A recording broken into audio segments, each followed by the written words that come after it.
Olá, começa agora uma edição especial do Hora News.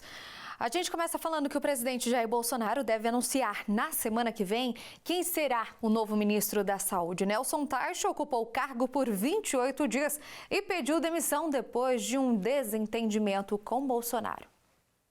Durante a manhã, o presidente Jair Bolsonaro repercutiu com os jornalistas as falas dele mesmo, transcritas pela Advocacia Geral da União em documento enviado ao Supremo Tribunal Federal. A palavra PF, duas letras, PF, tem a ver com a Polícia Federal, mas é a reclamação PF no tocante ao serviço de inteligência. O presidente ainda reforçou o pedido da AGU ao Supremo de divulgar as falas dele na reunião ministerial. Eu espero que tudo que eu falei na reunião de ministros seja liberado pelo ministro Celso de Mello. Eu espero que a fita se torne pública para que a análise correta venha a ser feita. A petição da Advocacia Geral da União tem 2 trechos transcritos do que foi falado na reunião. Neles, o presidente ressalta que não poderia ser surpreendido por notícias. Reclama que não é informado e que, por isso, iria interferir. Em outro momento, diz que não aguardaria prejudicarem a família ou amigos. E também trocaria quem estivesse na ponta da linha da segurança. Não estamos aqui para brincadeira, disse Bolsonaro. O relator do inquérito no STF, ministro Celso de Mello, vai decidir se permite a quebra de sigilo total do vídeo da reunião, como quer a defesa do ex-ministro Sérgio Moro, ou parcial, posição defendida pela AGU e pela Procuradoria-Geral da República. O ministro avisou que aguarda o resultado da perícia no conteúdo e somente vai tomar uma decisão depois de assistir ao vídeo na semana que vem. E o teste do vice-presidente da República, Hamilton Mourão, para a Covid-19 deu negativo, segundo informou a assessoria da vice-presidência em um comunicado divulgado hoje, domingo.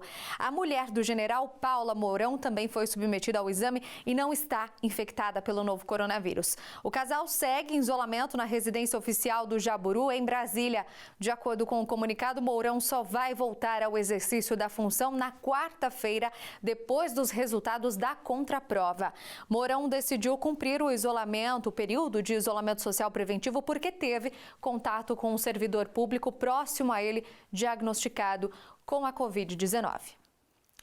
E o prefeito de São Paulo, Bruno Covas, anunciou hoje novas medidas para o combate ao coronavírus na cidade. São Paulo é o epicentro da doença aqui no país. Entre as iniciativas está o investimento de mais de R$1 bilhão no combate à pandemia. Segundo o prefeito, a cidade se aproxima do momento mais difícil nesta pandemia.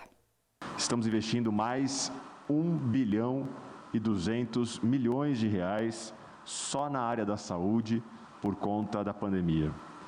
Já entregamos 840 novos leitos de UTI. Lembrando que a cidade tinha, no início da pandemia, antes da pandemia, 507 leitos. Já foram 7 novos hospitais municipais entregues. 3 deles são definitivos, vão permanecer depois da pandemia. Da Brasilândia, o de Parelheiros e o da Bela Vista. 2 são hospitais de campanha, o do Anhembi e o do Pacaembu.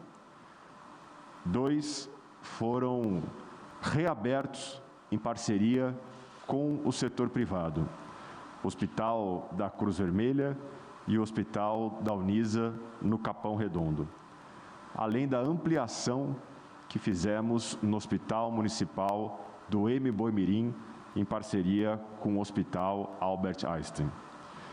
Mas, apesar de tudo isso, nossos hospitais já estão praticamente lotados.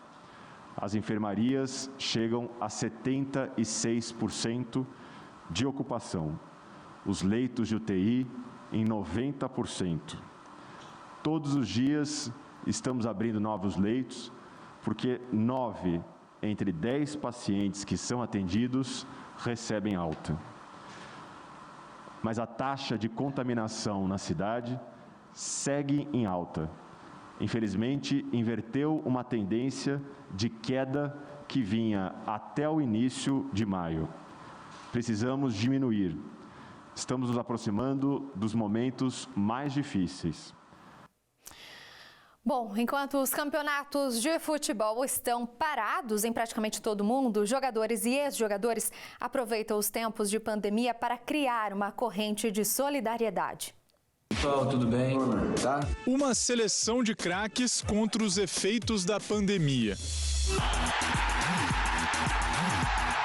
O Desafio Corona é um projeto de todos e quanto mais pessoas ajudarem, maior será o tamanho do impacto que teremos. Convocado por Alisson, goleiro do Liverpool e da seleção brasileira, e pelo pentacampeão Denilson, o Desafio Corona reúne mais de 100 atletas do futebol mundial. Eu não pensei duas vezes, separei uma camisa que eu tinha aqui dentro do meu memorial, né? Memorial ZR11, que foi inaugurado há 2 meses atrás, mais ou menos, e é uma camisa do Bayern de Munique. O Bayern de Munique foi o clube que eu joguei mais tempo, foram 6 anos, muitas conquistas, muitas camisas, e uma dessas camisas eu separei para fazer essa doação. E você tem a chance de ganhar a camisa autografada do seu ídolo, do seu jogador preferido.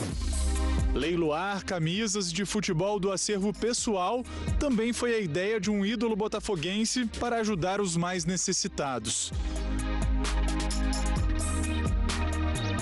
O Jefferson foi muitos anos goleiro do Botafogo, defendeu também a seleção brasileira, inclusive em Copa do Mundo, e encerrou a carreira no final de 2018.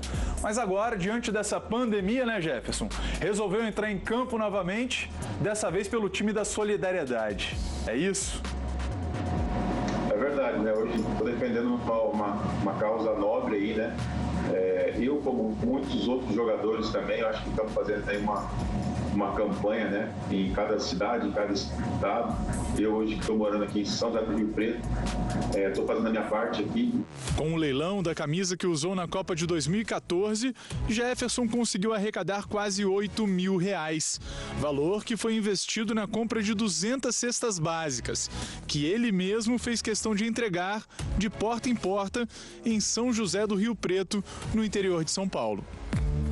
É muito triste, né, você abrir a porta da casa da pessoa e ela abrir a geladeira e ter somente água, né, água na geladeira, e você vê o brilho nos olhos das pessoas e aquele desespero também, né, porque a gente vai para ajudar algumas pessoas que estavam cadastradas ali, e chegando ali você vê que tem muito mais pessoas necessitando, precisando. Nessa corrente solidária dos atletas brasileiros, também teve a participação do lateral Marcelo, do Real Madrid, que apadrinhou um projeto chamado Pia do Bem. Instaladas na cidade do Rio de Janeiro, as pias vão facilitar a higiene das pessoas em situação de rua. Quando eu vi os protótipos das pias, me interessou bastante e sim, eu quero ajudar. Espero que isso ajude a combater o Covid-19. E que nota merece um ginasta que executa como poucos o exercício de fazer o bem? Nessa quarentena, o ginásio foi fechado lá em São Bernardo, onde eu treino.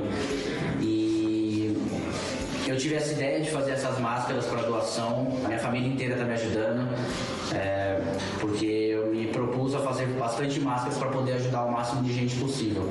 O mais completo ginasta do Pan de Lima 2019 mostrou que se preocupar com o próximo num momento tão difícil é uma atitude digna de medalha de ouro. Gente, fiquem em casa. Muito importante vocês respeitarem o que o pessoal está falando. Fiquem em casa e se vocês forem sair na rua, usem máscara. Se protejam. Costurar bons exemplos e ajudar, compartilhar. Só assim vamos juntos vencer esse grande desafio.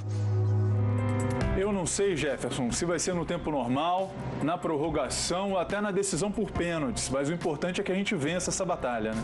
O importante é isso passar e não ser em vão, né? Tem que deixar aí boas lições pra gente.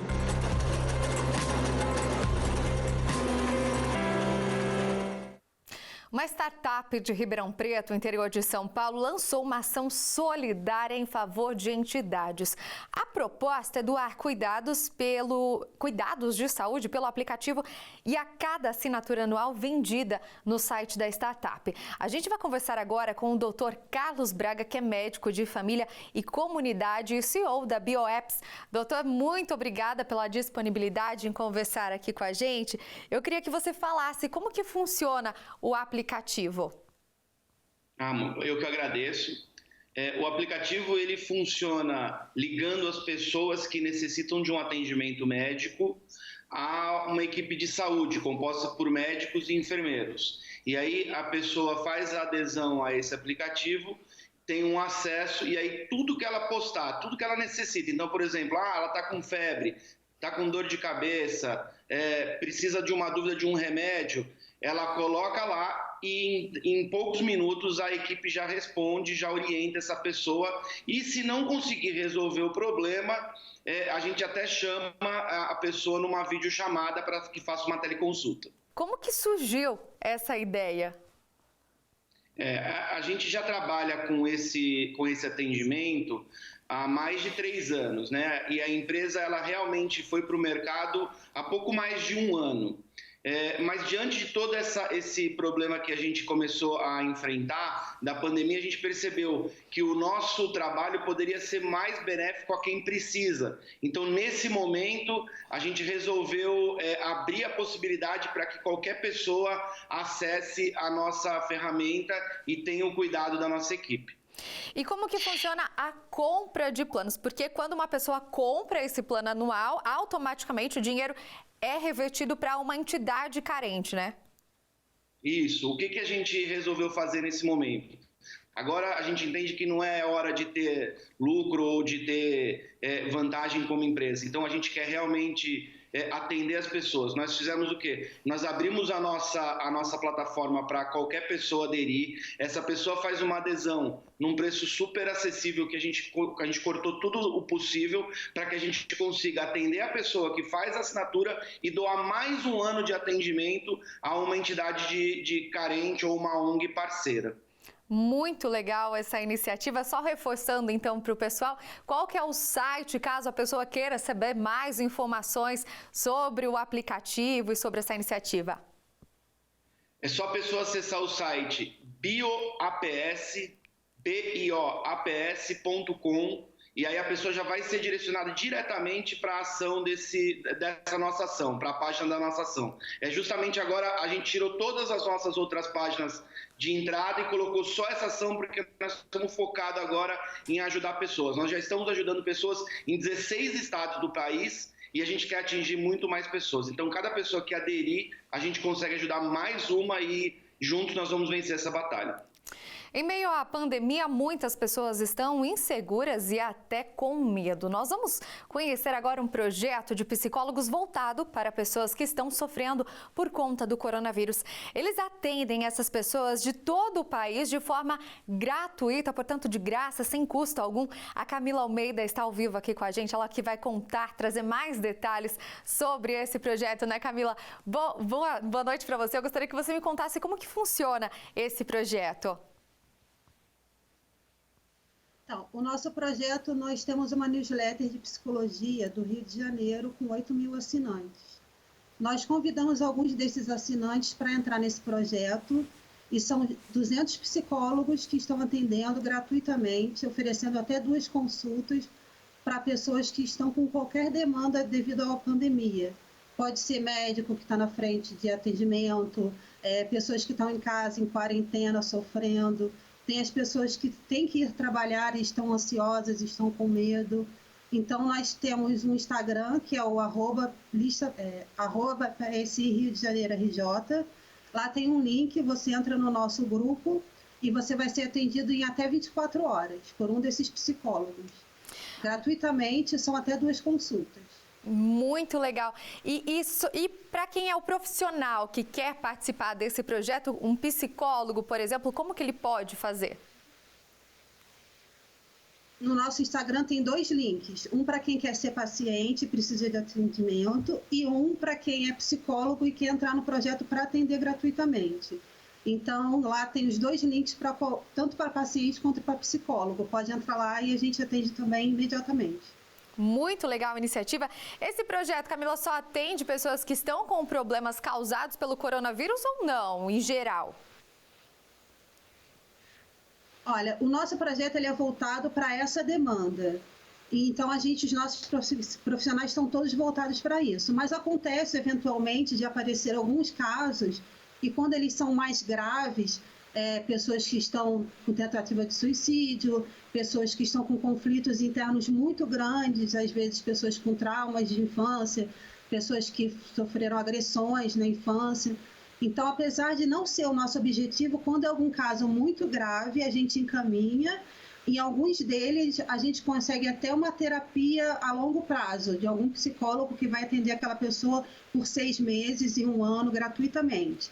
Mas isso é só em casos muito extremos mesmo, porque o nosso projeto é voltado no momento só para quem está com crise de ansiedade. Muitas pessoas confundem crise de ansiedade com aquela ansiedade normal que a gente tem, que não é a mesma coisa.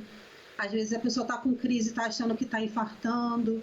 Então, esses tipos de demandas são o nosso objetivo, de acalmar e trazer tranquilidade para essas pessoas que, nesse momento, estão com esses tipos de sintomas. Camila, eu gostaria que você me falasse, teve um aumento no número de atendimentos nos últimos dias? Sim, a gente estava atendendo em média 50 pessoas por dia. Nós, em 3 dias, chegamos a 700 atendimentos. Não em um dia, o número total já está em 700 pessoas atendidas.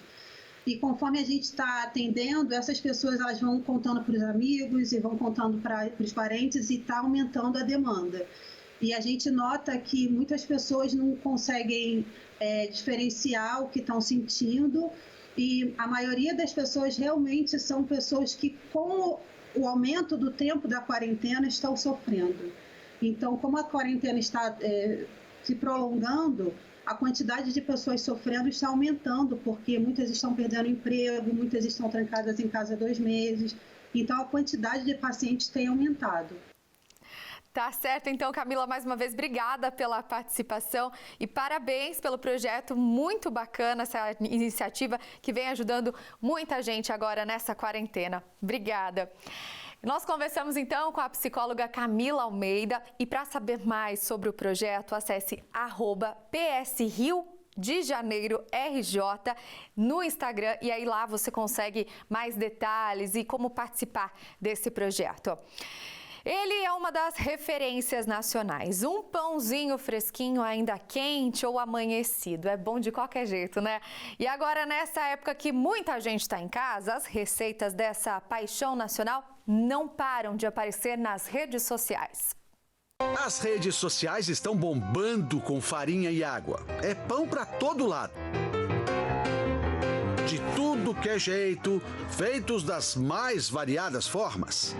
Nunca se falou tanto de pão na internet. Olha só essa pesquisa feita por um site de buscas. De outubro do ano passado até o fim de março deste ano, gráfico discreto, sem muita oscilação. Agora, do começo de abril até agora, bum! Saltou, foi lá para cima. Um aumento de 5 vezes na procura por receitas do alimento mais antigo do mundo. E não tem distinção não, viu? Anônimos e famosos sujando a mão de farinha por esse Brasilzão afora. Ele é o rei das tesouras. Cabeleireiro de estrelas do Brasil e do mundo. Bono Vox, por exemplo, vocalista da banda irlandesa U2, Axl Rose do Guns N' Roses. Em tempos de quarentena, ele montou um salão virtual para atender suas clientes. Oi, Cristina, tudo bem? Bem-vinda ao salão aqui, sabe, é um salão virtual. Eu acho maravilhoso estar te atendendo hoje. Saudades de você. Qual que é a dificuldade que você está com o cabelo, Cristina? Eu vou contar uma coisa para vocês. O Vanderlei está aqui falando comigo, tudo direitinho. Todo mundo sabe que ele, com as tesouras dentro do salão dele, ele arrebenta. Só que o que eu não sabia, eu acho que você também em casa não sabia, é que esse homem, ele usa tesoura também na cozinha. É isso? É, né? Ela tá meio enferrujadinha, mas eu vou tentar usar para... Mas ela não é para essa coisa, não é para cortar cabelo. Vamos lá para a cozinha? Vamos mostrar o que esse homem faz. Vamos lá. Eu comecei a fazer os pães, percebi que as pessoas pediam de novo. A receita tem mais de 100 anos, vem da bisavó e tem poucos ingredientes, viu? 2 ovos, farinha de trigo, fermento fresco, sal, açúcar, leite morno e açafrão. Pro recheio, linguiça calabresa e tomate seco. Agora um segredo, dá 1 minuto. Eu coloco a farinha aos poucos. Pronto. Esse é um prazer, ó, tá? Esse é um prazer. Olha, tá?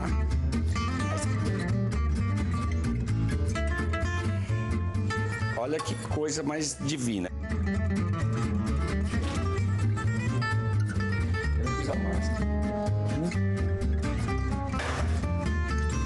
Pessoal, eu vi uma história na internet de um padeiro que está fazendo 6 mil pães e tem mais 13, 14, não sei, voluntários para entregar os pães para os enfermeiros, para os hospitais públicos. Que gesto maravilhoso. Quero que todos experimentem meu pão e o Marca vai levar, tá?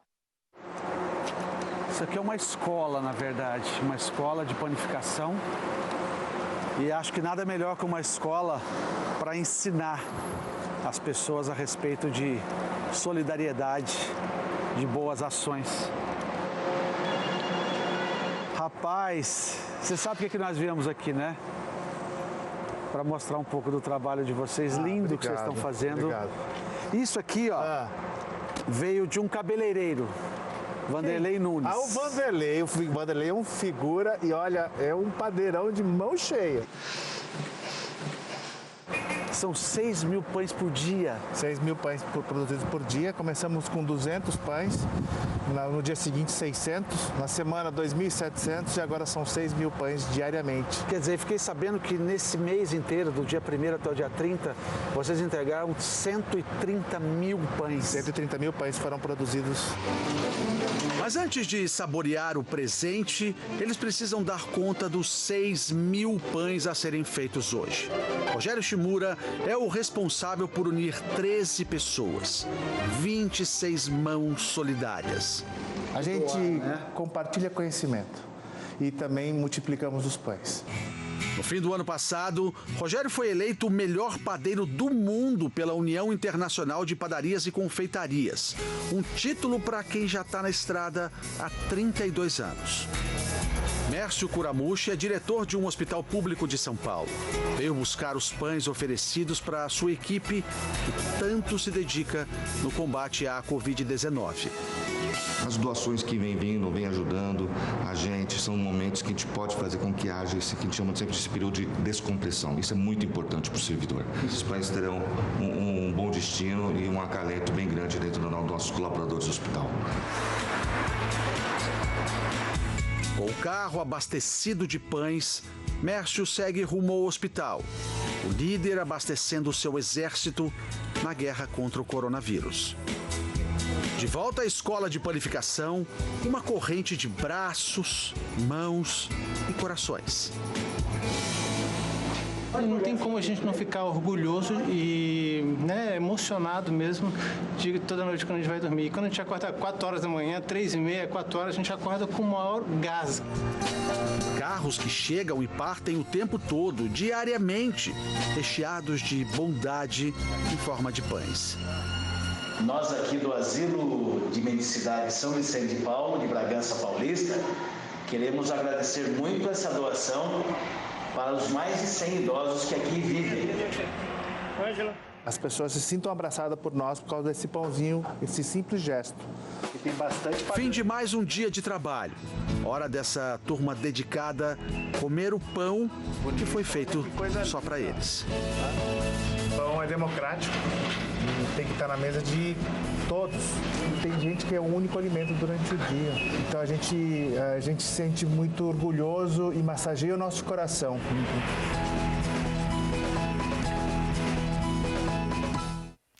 E a solidariedade tem se multiplicado pelas cidades brasileiras. A ajuda vem de várias formas, desde a fabricação de máscaras até a doação de alimentos. Agora, em São Paulo, a Polícia Civil está fazendo um mutirão para emitir documentos de identificação para moradores de rua. Nas mãos dos voluntários, solidariedade em embalagens térmicas. De Osasco, na Grande São Paulo, a perua com as marmitas segue em direção a uma comunidade na zona oeste da capital. E assim que chega, uma longa fila se forma. Um a um, os moradores recebem as refeições. Ajuda que vem em boa hora. Porque a gente está sem trabalhar, né? Então, a loja fechou para não ir trabalho, então eu estou sem trabalhar. Então, não tem, a gente está vivendo de doação, né? Tá difícil mesmo. Sem escola. De manhã tem o pão, de manhã tem gente que pede o pão, não tem o pão, não tem um leite para tomar, é duro. Até o fim de maio, a ONG vai distribuir 4.200 marmitas. Os voluntários também entregam um saco de ração para quem tem cachorro e aplicam remédios nos animais. Tudo conseguido com doações. O que o senhor achou da iniciativa dele, né? Maravilhosa, mano, maravilhosa. Se todo mundo pudesse fazer alguma coisa assim em prol das pessoas, seria bom, né? Essas pessoas geralmente trabalham no comércio do centro, no comércio informal, nas lojinhas, e não estão trabalhando. Por isso a gente sente a necessidade de ajudar pelo menos com cestas básicas. As ações de auxílio aos mais necessitados se multiplicaram durante a pandemia da Covid-19. E não é só de comida que eles precisam. Todas essas pessoas nessa fila estão atrás de outra coisa básica para exercer o direito de cidadão nesse momento: um documento de identificação. A Polícia Civil montou um posto para atender 400 pessoas por dia. É um trabalho que é muito gratificante os policiais participar e poder ajudar a população que está em situação de vulnerabilidade. Tanto que a gente tem um volume muito grande de policiais civis que têm se voluntariado para prestar esse auxílio no atendimento. A maioria na fila é gente em situação de rua. O último censo apontou que 24 mil pessoas vivam assim na capital paulista. Entre eles o João Bento, que está há 2 anos sem RG. Eu fui roubado. Tava dormindo na rua, aí na hora que eu acordei sem bolsa, acordei sem nada, só com a roupa do corpo. Do lado de fora, eles recebem uma máscara de proteção e, ao entrar, passam por um jato com uma solução higienizadora. Em seguida, colhem as digitais para confirmar a identificação no banco de dados da polícia. A promessa é que em 5 dias estarão com a segunda via do RG. Vou sair lá de Diadema às 6 horas da manhã, hoje, para chegar aqui e sair com esse papel na mão, para mim já é uma vitória já. Fiz o documento, quando chegar o meu RG, vim buscar, tirar o meu auxílio e ajudar minha mãe em casa. E nesse ano tivemos que suspender muitos planos. Casamentos, viagens, festas de aniversário. O isolamento social pegou todo mundo de surpresa e deixou tudo para depois. Mas quando os planos ficam suspensos, sem data para acontecer, é preciso atenção redobrada para controlar a ansiedade. Os planos que Bruno e Jade fizeram para 2 datas marcantes foram por água abaixo. Uma das frustrações foi adiar para o ano que vem a comemoração do 1º aniversário do filho. A festa do Zion estava marcada para 24 de maio. Na verdade, a gente vai aproveitar o gancho do 2º aniversário para fazer já uma grande festa, que era o que a gente gostaria de fazer nesse 1º ano de vida. Eles também tiveram que adiar o casamento, que seria em setembro. Adiou para janeiro de 2021 e na data que o meu avô tinha escolhido. Então vai ser uma data muito especial para a gente. Quanto aos planos profissionais, o horizonte ainda é incerto. Bruno é protagonista da novela Gênesis. As gravações do Marrocos foram suspensas quando começou a pandemia e não há data para serem retomadas. Eu percebi que para minha saúde mental, eu precisava parar de ficar me cobrando de quando, de data, porque isso gera pra gente uma expectativa muito grande e começa a te gerar uma crise de ansiedade, sabe? De tipo, caraca, e aí, eu quero ver esse projeto pronto, eu quero ver esse trabalho pronto.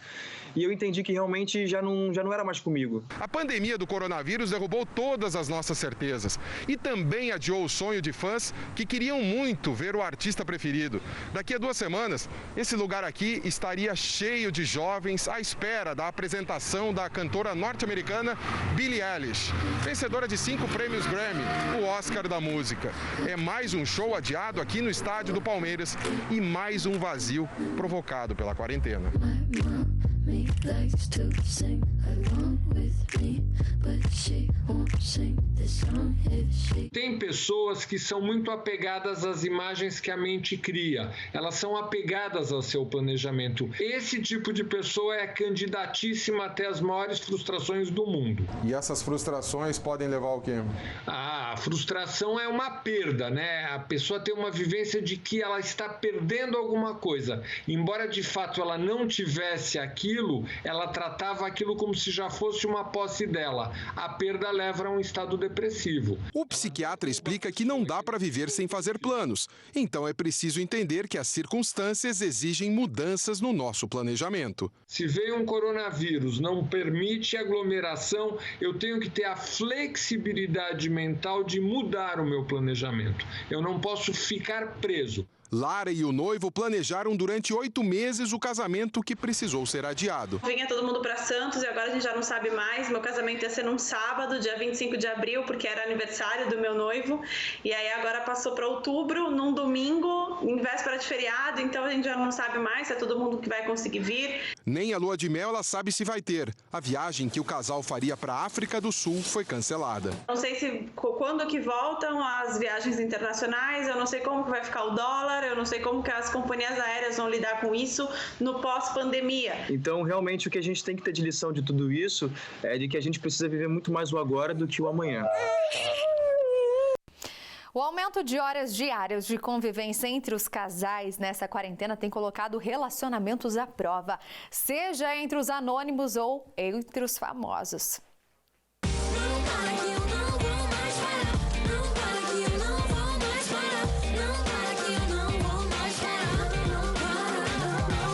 Famosa no mundo funk, Luísa Sonza anunciou a separação no final de abril.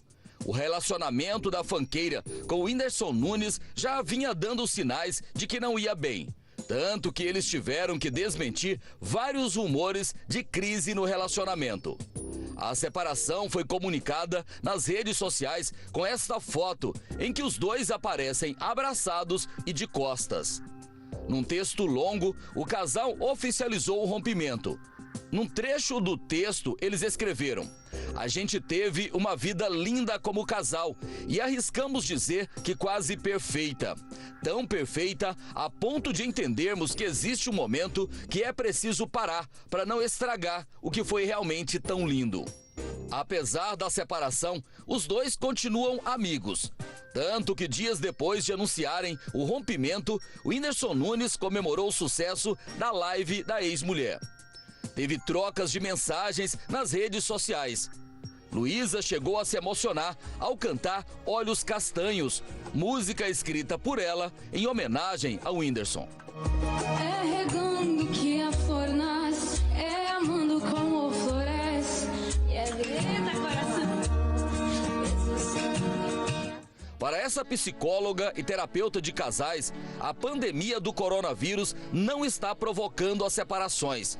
A pandemia, segundo Virgínia Suassuna, está apenas expondo relacionamentos que já estavam com problemas. Eu gostaria até de utilizar esse momento para você refletir como é que foi a construção da sua relação.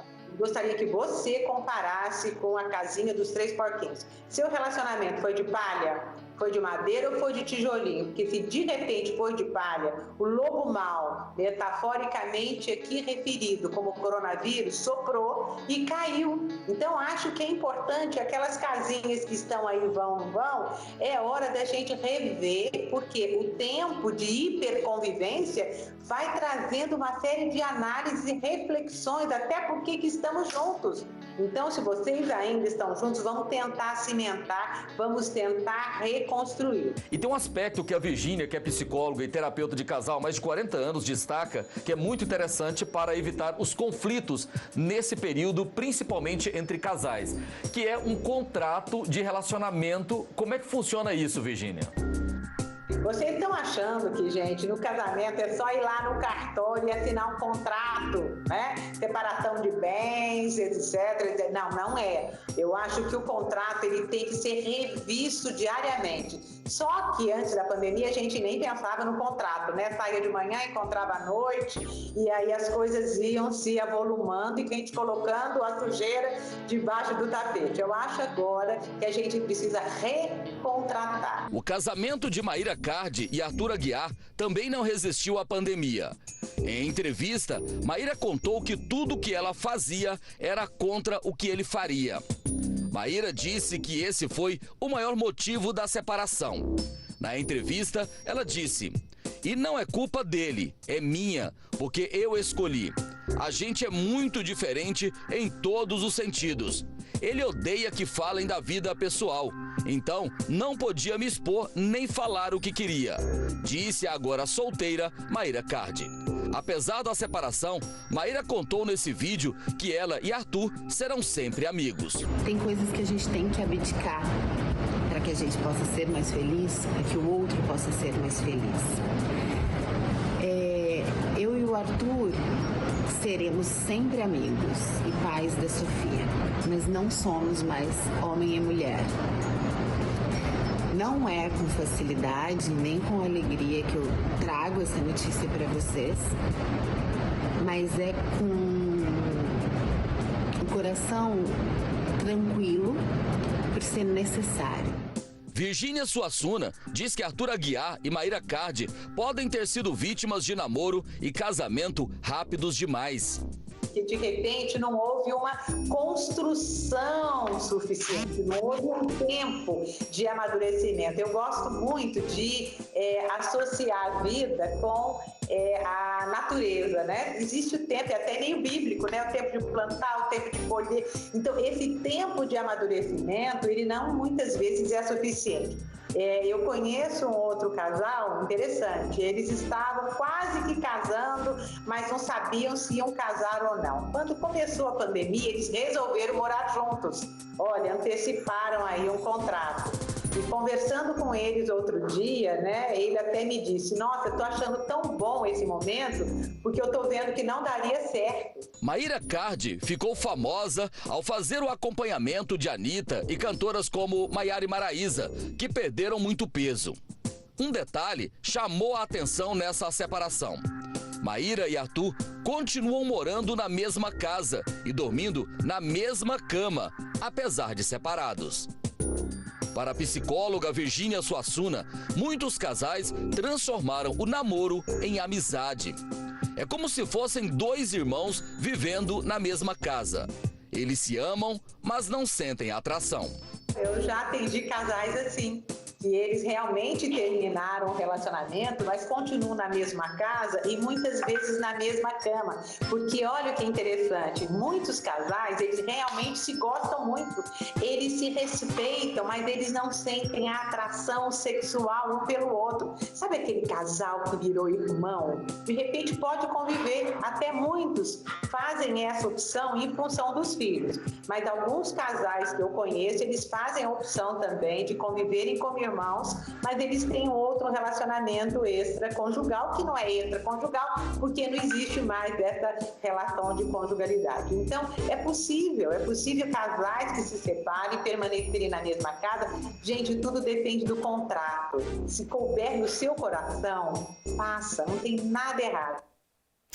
E a intolerância tem tomado conta também da vizinhança durante o isolamento social aqui no Brasil. A cabeça quente, o estresse lá em cima tem gerado muitos problemas. A pandemia tem mantido as pessoas dentro de casa e nos condomínios, uma das consequências é o aumento dos conflitos entre vizinhos. Neste bairro luxuoso de Bertioga, litoral de São Paulo, o isolamento foi ignorado. O vídeo postado na internet mostra carros de luxo por todo lado, da entrada da casa até a rua. Teve também som alto.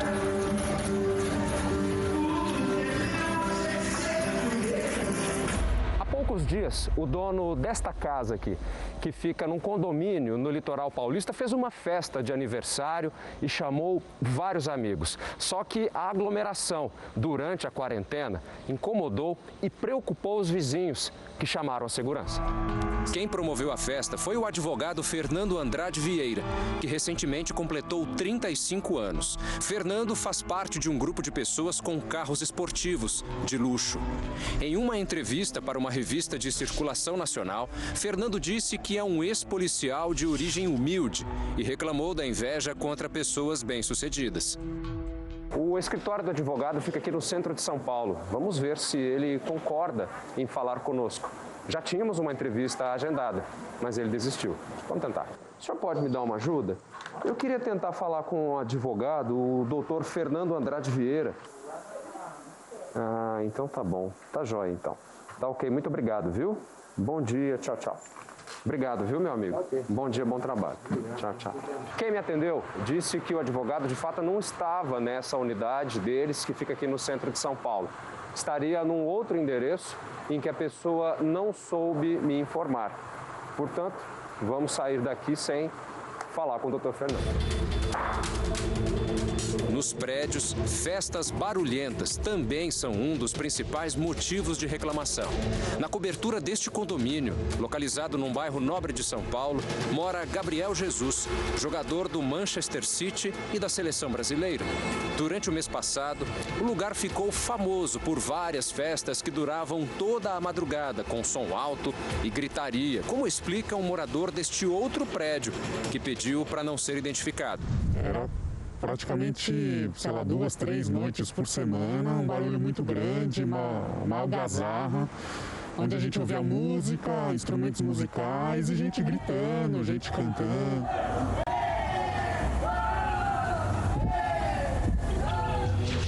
A gente entrou em contato com a assessoria do jogador, que preferiu não falar sobre o assunto. Nós conversamos com um advogado especialista em direito condominial. Ele explica que durante a quarentena, o síndico pode sim evitar a entrada de vários convidados de uma festa. Uma vez que nós estamos num estado de exceção, que é a pandemia, e isso dá força para que o síndico bloqueie a entrada dessas pessoas. E se as festas continuarem, medidas extremas podem ser tomadas. O síndico aí vai ter que tomar medidas judiciais para que esse condômino seja afastado até do condomínio. Isso é um caso extremo, mas pode acontecer. Mas nem sempre o barulho é causado por uma festa. Vanessa e Maurício são pais de Vicente, um menino de 6 anos que tem autismo e sofre ainda mais com a quarentena. O Vicente, nosso filho, teve a rotina dele cortada e começou a fazer correr de um lado para o outro. Aí, ao passar dos dias, esse correr de um lado para o outro foi aumentando, né? Eu estava fazendo de 4 a 6 horas por dia, correndo assim, de manhã, de tarde, à noite, né? A vizinha de cima, que é a esposa do síndico, reclamou do barulho num grupo de mensagens do prédio. Vanessa tentou explicar a situação do filho. Disse que ele tinha dificuldades para lidar com o isolamento. Mesmo assim, a vizinha de cima partiu para a provocação. Imitando o barulho dele que ele fazia, né? Sapateando, assim. Que ela morava em cima do nosso apartamento, né? E aí a gente viu que ela estava fazendo arremedando, debochando, assim, né, da situação. Vanessa deixou o grupo de mensagens, mas descobriu depois que alguns moradores escreveram textos preconceituosos, sugerindo até que ela se mudasse para um sítio. Para esta psicóloga, a pandemia aumentou o estresse e a ansiedade e diminuiu a tolerância e empatia ao próximo. Por isso, precisamos neste momento de muito diálogo e respeito. Isso é um exercício diário, você respeitar o próximo, ter empatia pelo próximo. Não podemos querer que as pessoas sejam como nós. Somos todos diferentes uns dos outros. É importante manter o respeito. Entramos em contato com a empresa que administra o condomínio. A diretora alega que tentou conversar com as duas partes, mas não teve sucesso. Os pais de Vicente registraram boletins de ocorrência contra preconceito e discriminação. Arrumaram outro lugar para morar. Senão a gente vai ficar a quarentena toda vivendo isso, né? Expondo o Vicente a isso. Fernanda não teve a oportunidade de mudar de endereço. Como é que tem sido para você ficar nessa mesma casa? Horrível, porque eu estou utilizando as imagens para ficar viva. Eu ainda tenho que suportar eles falando gracinhas. Fernanda é síndica de um condomínio em Itanhaém, litoral de São Paulo. Um mês atrás, ela foi vítima de uma agressão de um casal de moradores, o cabo Reginaldo, da Polícia Militar, e sua esposa. Como é que tudo começou? A esposa do PM falou que no condomínio não existia síndica, porque a água está... Estou cortando os palavreados que foi utilizado, que a água estava suja, não dava nem para tomar banho, onde eu falei para ela, liga para a Sabesp. A partir daí, o que aconteceu? Ela começou a me xingar de linguajares horríveis e falou para a filha dela, Silvana, chama seu pai. Onde ele chegou, já começou a me bater, ela me deu um tapão no meio da minha cara, ele me pegou pelo cabelo, me jogou na mureta do gás. Quem começou a gravar este vídeo foi a filha mais velha de Fernanda. Desesperada, ela entregou o celular para uma amiga, desceu para ajudar a mãe, mas também foi agredida pelo casal. A Fernanda só conseguiu passar pelo exame de corpo de delito agora, praticamente 20 dias depois de ter sido agredida. Logo na primeira vez que ela veio aqui, ela conta que ouviu o seguinte: não poderia ser atendida por causa da quarentena. Por que demorou tanto para você fazer o laudo do IML? Ele falou para mim que não ia atender, só estava atendendo violência domésticas e o caso de estupro, que é urgente. O meu caso dava para esperar. Bom, vamos tentar conversar então com o cabo Reginaldo, o homem que aparece nas imagens agredindo a Fernanda. Vamos ver se ele nos atende. Alô? Pois não. Eu gostaria de falar com o cabo Reginaldo. Pois não, é ele. É ele mesmo? Isso. Oi, cabo, quem está falando é Fábio Menegatti, eu sou repórter da Record TV. O senhor pode conversar comigo?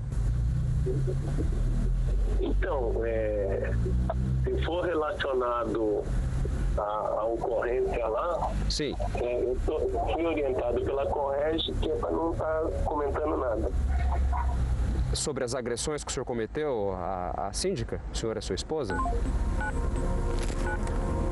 Ele me disse que não pode falar por orientação e desligou o telefone. A Polícia Civil e a Polícia Militar abriram procedimento para apurar a conduta do cabo Reginaldo. Mesmo numa época tão difícil, com tantos conflitos, nada justifica o preconceito nem a violência. A melhor sugestão é praticar a tolerância. Essa edição do Hora News fica por aqui. Muito obrigada pela tua audiência e também pela tua companhia.